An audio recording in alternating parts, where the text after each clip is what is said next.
Thank you for supporting Glaring Info channel. We are in serious mess. Importers alert Tinubu over steady increase in customs duties.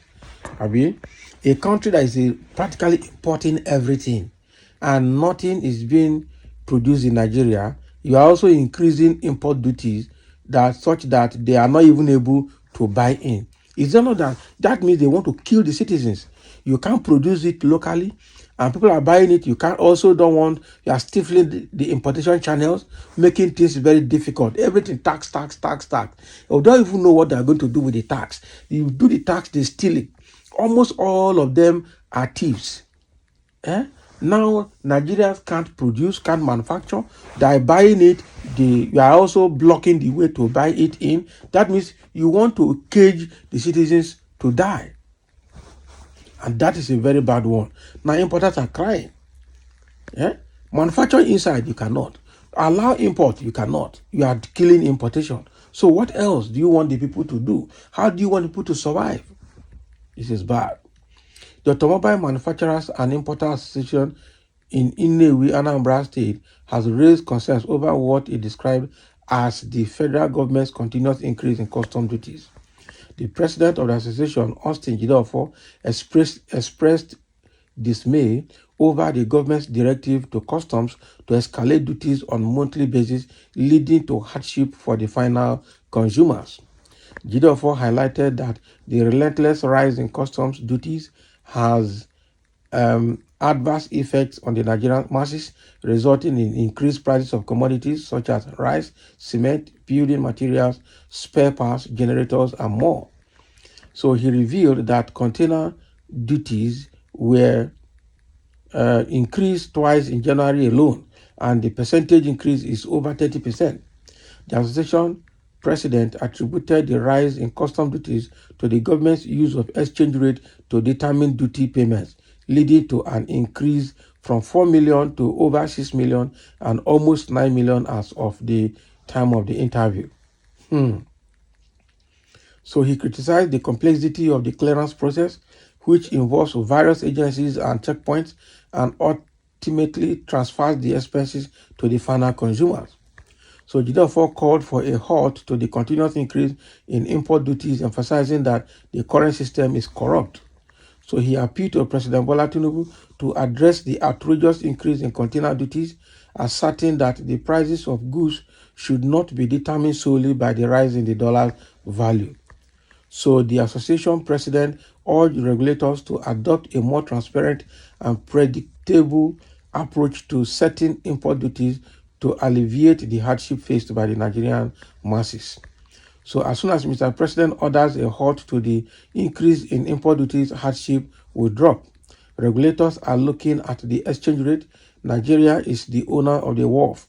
Before now, some people were going to Cotonou to clear their goods.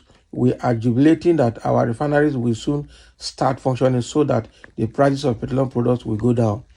But the same thing will continue to happen if the regulators look at the price of dollars to fix the prices of petroleum products.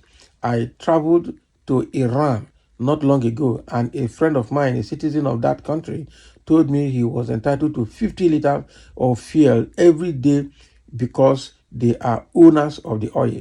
What about Nigeria? Nigeria owns oil and they should follow the Iran example, he said.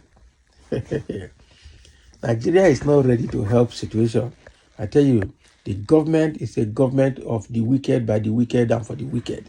That is it. They just want to destroy the people. The government will be for them. Okay? I'm telling you. So now they're increasing import duties. You cannot manufacture, you cannot produce. You don't even have enabling environment for private and foreign businesses to survive. The foreign direct investments is declining because people are running away. Investors and business people that came from abroad are running back to Ghana and other West African countries, and they doesn't bother the country. The good businessmen in Nigeria are moving their money to foreign countries. Even the technocrats will have, the professionals are running out of the country. It doesn't bother the government. They're only looking at tax, looking at how to increase revenue from an economy that's already dead, from people who are struggling to survive. You are increasing tax. increasing tax, increasing tax, increasing tax. What kind of thing be this? Yeah, this is very bad, terribly very bad. Now there are a few comments here. Somebody said APC leadership is evil administration to Nigeria.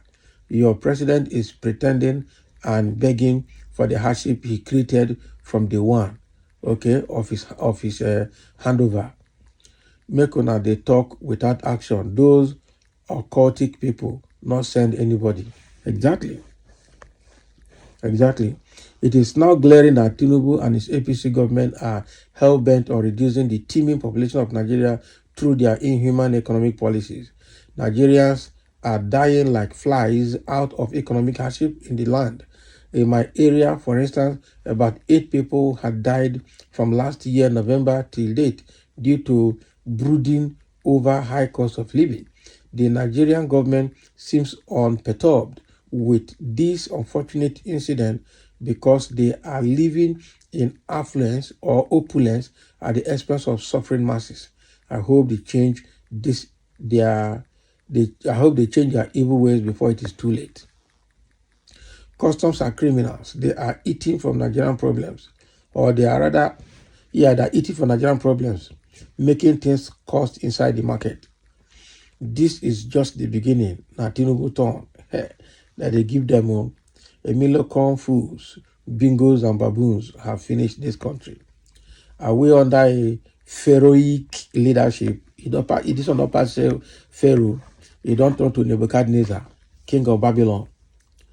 From removal of first subsidy now to electricity subsidy removal, all FRS toll gates, and now increased import duties. It will never be well with all the people who brought this evil man in. Exactly. The government is a curse. We use our everything to support them because of justice that Ebele Jonathan finished Buhari. Okay, Buhari take over and justice for Yoruba people. But in turn, it's a curse. Yoruba must finish their 8 years, but we don't need Tinubu's system of taxing Nigeria and giving palliatives to 1% of Nigerians. Exactly. The heat is for everyone. You can't just roll out Minister of Humanitarian Affairs and be giving palliative to just very few Nigerians and you say you are done. It doesn't work that way. So now that the custom duties is getting high, how are Nigerians going to survive? And we are importing practically everything. Almost toothpick is being imported. Very soon we are going to start importing electricity. We export electricity to neighboring West African countries, but now we have gotten worse. Now they cut out electricity from the Niger Republic. Niger is now building their dam, and by the time they finish, Nigeria will hear it. Yeah? So let them deregulate all of these things. Just like the power sector that now trying to give autonomy to states to generate their own electricity. That is the way to go. Now they are trying to create state police. So decentralization and devolution of power has started, and it will get to a point where we talk about resource control at the state level, and then the state government will have to pay a few percentage of interest straight to federal government for them to survive. That is it. So thank you for listening, and let's have your comment.